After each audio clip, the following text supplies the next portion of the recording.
Welcome to Let Me Fix This. Enjoy the video. In this video, I will explain how to change your Dodge Charger display screen.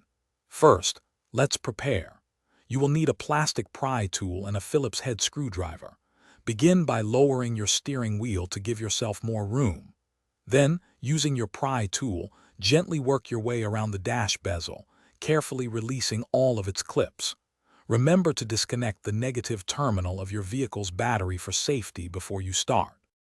Now that the bezel is off, you will see 4 Phillips head screws holding the display unit in place.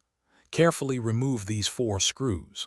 Once they are out, gently pull the entire unit forward, allowing you to reach the cables at the back.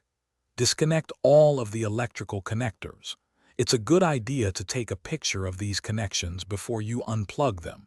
This will make putting everything back together much easier. With the old unit removed, it's time to install your new display. Begin by connecting all of the harnesses and cables to the back of the new unit. Make sure each connection is firm and properly latched. Once all wires are connected, carefully slide the new display unit back into the dash opening. Finally, secure the unit by reinstalling the 4 Phillips head screws you removed earlier, ensuring it is firmly in place. For the final steps, reconnect any remaining small cables, like the clock harness.